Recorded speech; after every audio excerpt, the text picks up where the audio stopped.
For problem set number 3, problem number 2, you'll need to download the Excel file Geology 380 problem set 3, problem number 2 from Canvas, and this is an Excel sheet. So go ahead and download this, and you'll see that you have a couple of things to do. What we want to do is generate a Concordia plot, and you know what this looks like because it's figure 3.4 in your reading, and I just showed it to you in the previous video. But we're going to make our own, and what I've done here is given you a bunch of time steps, and these time steps go from 0, so today, all the way up to 5 billion years, just for completion. And so this is the how those ratios of lead 207 to uranium 235 and lead 206 to 238 change over time. And those are calculatable and predictable because you have the equations for that. If you know the time, then you can calculate, and you know the time and you know the decay rate constant, which you'll have to look up and put in these blue boxes, you should be able to calculate, basically predict how those ratios change in time.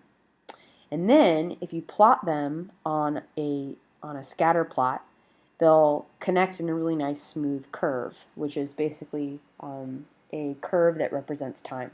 So let me show you what that looks like when you've completed the calculations here. And remember that in order to do a calculation in Excel, you need to type in equals and then whatever your calculation manipulation is, and then press enter. Come see me in office hours early next week if you don't know how to do that, or just give me a call. You all have my cell phone now. All right, let's go ahead and see what that looks like after you've calculated the ratios using the decay rate constant and the time steps that I've given you. So it ends up looking like this. And what you'll do to make the plot is just highlight all of those X and Y values and insert a chart. And why don't we do a smoothed scatter so that it looks nice like this. And you can see that Concordia curve is exactly what we expect. It looks just like figure 3.4. So for problem 3, for problem 2, this is what you're required to do, as well as label the axes, put a title on there, print that out, and put it on your problem set. But now what we want to do for problem 3 is add a series, and I want to make sure that you know how to do this because there's a specific way to do it in Excel. I'm going to move this up.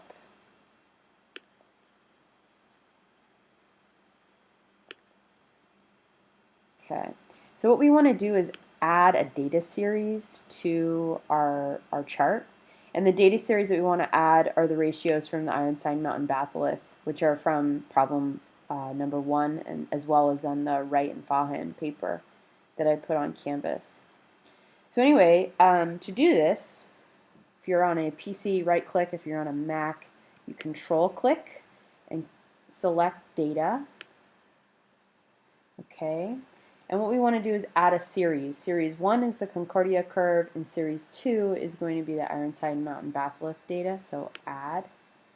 And then we want to plug in our X values. And the best way to do this is to click on this little chart icon, like this, and then select our X values. So they're like this. Okay. And then we want to go select our Y values, which is the 206, 238 ratio. And then we're done there, and we have an error. Okay, let's try one more time. Let's remove that. Okay. Select data, add a series for X values. I wonder if that's because it's already selected. Okay, our Y values.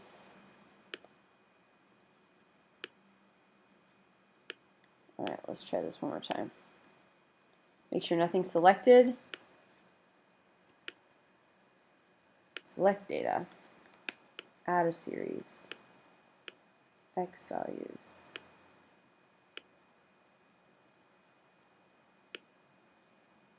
Y values. Okay. All right, so the little red dot, that is the Ironside Mountain batholith ratios.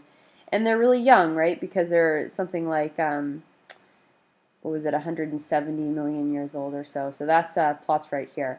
In order to see whether or not these data points are concordant, we have to zoom way in on this time history. So the best way to do that is to click on the axes, like that, and click on Format Axis.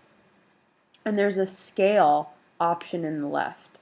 And so what you can do is you can zoom in a little bit here. So instead of having our maximum be a ratio of 1.4, why don't we have our maximum be, let's see, so down here maybe like let's try 0.15 or something like that. Okay. All right, so we're getting closer here, and then we're going to go over to our